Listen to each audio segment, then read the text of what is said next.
देखिए, दाखिल खारिज जन जागरूकता को लेकर के जन जागरूकता श्रृंखला 10 निकाला गया है। तो विभाग की तरफ से क्या कुछ अपडेट आया है, ये अपडेट आप लोग स्क्रीनशॉट के माध्यम से देख रहे होंगे, ठीक है।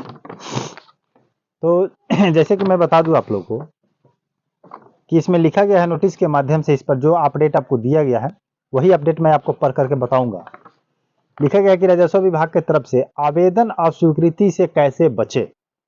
अब आवेदन आपका जो रिजेक्ट हो जाता है उससे बचने के लिए आपको 4 बातों को ध्यान रखना होगा। जो 4 नोटिस में इसमें लिखा गया है 4 नंबर दे करके, इसका नाम दिया है दाखिल खारिज जन जागरूकता श्रृंखला 10 म्यूटेशन को लेकर के, ठीक है।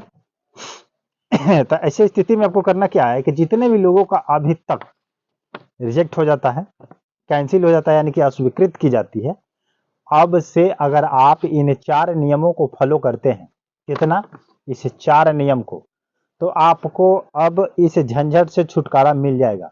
जितने भी लोग परेशान हैं, मैं उनसे रिक्वेस्ट करूंगा कि अगर आप ये 4 बातों को ध्यान में रखते हैं, ये जो नोटिस है आपका, ये देख लीजिए, ये 4 नोटिस आपको दिया गया है। इस नोटिस को अगर आप बढ़िया से समझ लेते हैं तो आपको कोई दिक्कत नहीं होगी, कोई परेशानी नहीं होगी। बट इतना बात आपको करना पड़ेगा, नए खरीदार है 100, पुराने वाले हैं 100, फिर से उसको अगर आप करना चाहते हैं कि मेरे पक्ष में हो जाए तो हो जाएगा। बट इसके लिए आपको करना क्या होगा, चलिए मैं इन 4 बातों को करने से पहले मैं आप लोगों से रिक्वेस्ट करूंगा कि अगर आप लोग हमारे चैनल पर पहली बार विजिट किए हैं, पहली बार देख रहे हैं, तो आप हमारे चैनल को सब्सक्राइब करके वीडियो को लाइक कर दें और चैनल को सब्सक्राइब करके बेल आइकन को प्रेस कर लीजिएगा, ताकि क्या होगा कि अगर कोई भी नोटिफिकेशन मैं बताऊंगा तो उसका वीडियो सबसे पहले आप लोगों के पास चला जाएगा और आप लोग जानकारी अच्छे से प्राप्त कर सकते हैं। और किसी भी बिना डर के बेझिझक आप लोग हमसे जुड़ सकते हैं, क्योंकि जो 100% रियलिटी विभाग की तरफ से जो आता है उसी को हम लोग बताते हैं, क्योंकि हम लोग विभाग से जुड़े हुए हैं, ठीक है। तो चलिए मैं स्टार्ट करता हूं कि सबसे पहले 1 नंबर में जो कह रहा है कि आवेदन करते समय भूमि पर शांतिपूर्वक दखल कब्जा होना आवश्यक शर्त है। यानी कि जब आप लोग आवेदन करते हैं म्यूटेशन के लिए, जो अस्वीकृति हो जाता है, तो उससे पहले आप ये ध्यान दें इस बातों को, सबसे पहले नंबर 1 का, कि आपका उस भूमि पर क्या होना चाहिए, दखल होना चाहिए, कब्जा होना चाहिए, आपके कब्जा में वो जमीन होना चाहिए, जितना भी है, 1 कट्ठा 2 कट्ठा 5 कट्ठा जितना आप लिए हैं, उसका शांतिपूर्वक, उस पर कोई झंझट नहीं होना चाहिए, तो आसानी से हो जाएगा। सेकंड नंबर में कह रहा है कि विक्रेता से भूमि खरीदने से पहले भूमि विवाद का पता लगा लें।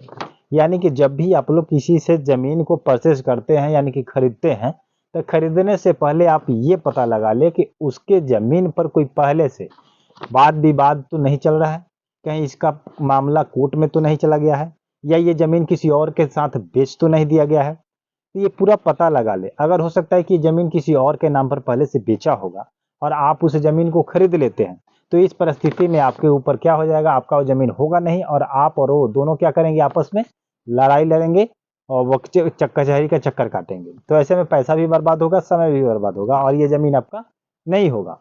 तो इतना बातों को ध्यान रखें। अब आते हैं 3 नंबर पर। 3 नंबर पर कह रहे कि आवेदन में दर्शाई गई भूमि का न्यायालय में विचारधाराहीन होना आवेदन का अस्वीकृति का कारण बन सकता है। यानी कि अगर जिस जमीन को लेकर के, जिसका म्यूटेशन के लिए आप जो आवेदन में दर्शाया गया होगा, तो अगर उस चीज पर, अगर भूमि के मामले में अगर न्यायालय में कुछ दिनों से लंबित काम चल रहा होगा, उस पर केस चल रहा होगा, विवाद चल रहा होगा, मामला, और जब तक ले उस पर कोई विचार नहीं आया होगा न्यायालय का, तब तक उसका म्यूटेशन नहीं होगा, उसका अस्वीकृति करना पड़ता है। क्योंकि जब तक उसका जजमेंट नहीं आया है कि किसके पक्ष में है, किसके नाम पर करना है, तो आप किसके नाम पर कर सकते हैं, नहीं कर सकते हैं। इसलिए ऐसे पेपर को, ऐसे आवेदन को क्या किया जाता है, अस्वीकृति कर दी जाती है। कब तक, जब तक कोर्ट का जजमेंट नहीं आ जाए, ठीक है। तो जब जजमेंट आ जाए उसके बाद ही होगा। तो ऐसे में आपको घबराना नहीं है अगर कोर्ट में मामला लंबित है तो।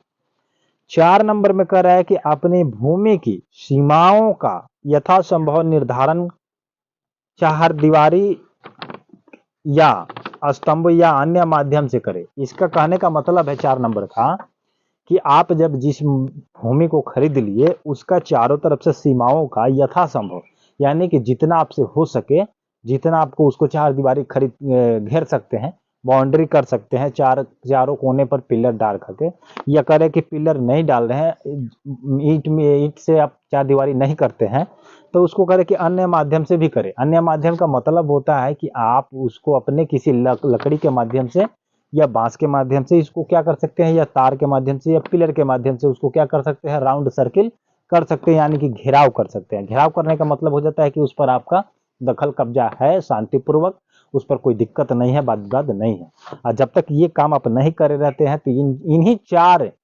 प्रक्रियाओं के पहले अगर कोई इसमें डिस्टरबेंस आती है तो उसका अस्वीकृत की जाती है। किसके माध्यम से? इस नियमों के माध्यम से, जो नियम निकाला गया है। लेकिन बट कहना मैं क्या चाहता हूं कि इतना नियम को अगर आप लोग फॉलो करते हैं, फिर भी आप लोग का पेपर अस्वीकृति की जाती है, रिजेक्ट की जाती है, पेंडिंग में बहुत दिनों से रखा जाता है। आखिर क्यों?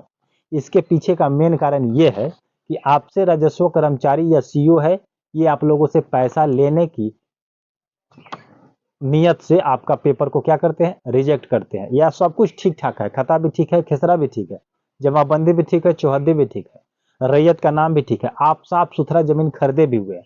तो ऐसी स्थिति में वो लोग क्या करते हैं, कहीं ना कहीं एक ऐसा मार्किंग पॉइंट लगाते हैं जिससे आपको परेशान किया जाए। और मार्किंग पॉइंट कोई बड़ा इशू नहीं होता है, वैसा काम करता है लोग जहां वो लोग फंसे भी नहीं। ऐसा मार्किंग करेंगे जिससे आपको कुछ पता नहीं चलेगा और आपसे पैसा ली जाएगी।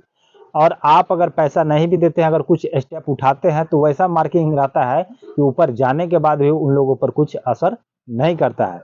तो ऐसे स्थिति बना करके वो लोग क्या करते हैं, जनता को बेवकूफ बना करके उनसे पैसा लिया जाता है, पैसा ऐंठा जाता है, और ये इसी के कारण भ्रष्टाचार बढ़ चुका है।